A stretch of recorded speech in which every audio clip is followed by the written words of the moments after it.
उड़ा के कैसे पढ़ाया जा सकता है? तो मतलब ऐसा हो रहा था वहाँ का कंडीशन। बट हम बच्चे के साथ बिल्कुल ऐसा नहीं कर सकते और मैं वहाँ पे बहुत कनेक्टेड, सारे बच्चे मुझसे बहुत ज़्यादा कनेक्टेड थे। फिर मैं फ़ोन से पढ़ाने लगी। तो उन्होंने क्या किया कि क्लास में पूरा पूरा एक पेपर चिपका दिया कि ये क्या, तो क्लास में फ़ोन यूज़ करना मना है, ठीक है? और फिर हमको ही फ़ोन यूज़ करने से मना करने लगे। ऑलरेडी बहुत ज़्यादा प्रेशर था और ऑलरेडी मेरा दिमाग खराब हो रहा था कि हम कैसे मैनेज करें। तो सिलेबस अप्रॉक्स मैंने खत्म कर दिया था, तो मैंने और उसके बाद फिर मेरा ऐसा हुआ कि इतने सारे टेंशन के बावजूद मैंने जनवरी का जेईई अटेम्प्ट दिया और मैं बिल्कुल इस टाइम में नहीं पढ़ी, मतलब बिना पढ़े दिया। और ये मेरा सबसे अभी तक का सबसे बेकार जेईई गया है और अभी तक का सबसे गंदा रिजल्ट आया है, ठीक है? उसमें मेरा इतना कम परसेंटाइल, लाइक मेरे 74 परसेंटाइल एक्चुअल में बने हैं, ठीक है? जो मतलब पूरे साल में अभी तक एक भी बार नहीं बने। तो ये चीज़ हमको बहुत ज़्यादा हर्ट किया और उसके बाद फिर मैंने सोच लिया कि मैं कहीं से भी अब वहाँ नहीं पढ़ाने वाली हूँ, क्योंकि मेरे 4 घंटे जा रहे थे पर डे के वहाँ पे, ठीक है? और मैं 2:30 में निकलती थी क्योंकि मुझे होम ट्यूशन पढ़ाना रहता था और 9 बजे घर आती थी। तो मेरे पास तो पढ़ने के लिए टाइम ही नहीं था बिल्कुल भी। तो मेरा एग्ज़ाम बहुत ख़राब गया। इतना सारा टॉर्चर एक साथ चलना, अब जनवरी का 2026 आना और फिर एग्ज़ाम देना, ये सब कहीं न कहीं बता रहा था कि कहीं से भी मतलब अब होता है ना कि एक तरीके से थक चुके हैं। है ही नहीं शायद मेरे किस्मत में, क्योंकि अगर किस्मत में होता ना तो लास्ट ईयर हम बहुत ट्राई किए। मतलब जितना हो सकता था उतना ट्राई किया बीटेक करने का, बट नहीं हुआ। तो शायद ये नहीं है, मतलब एक होता है ना कि तुम किसी चीज़ को जकड़ के पकड़ी हुई हो, किसी रस्सी को, और वो तुमको रोज़ दर्द दे रहा है, तो उसको छोड़ देना ही अच्छा है ना।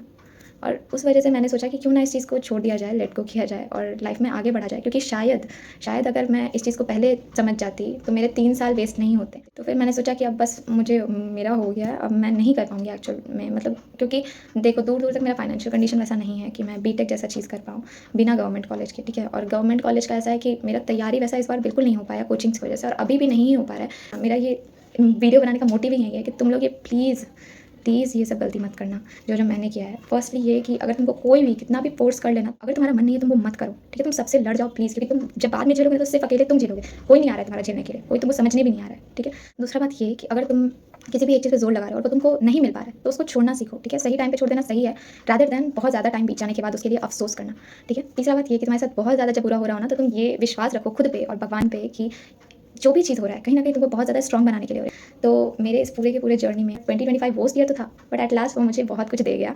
सो और इस जर्नी, ये पूरी जर्नी मेरी अधूरी है अगर मैं इन लोगों का नाम ना ले लूँ, ठीक है? फर्स्ट ऑफ ऑल मेरी मम्मी जो हर एक जगह से ट्राई की कि हम आगे बढ़ें, ठीक है?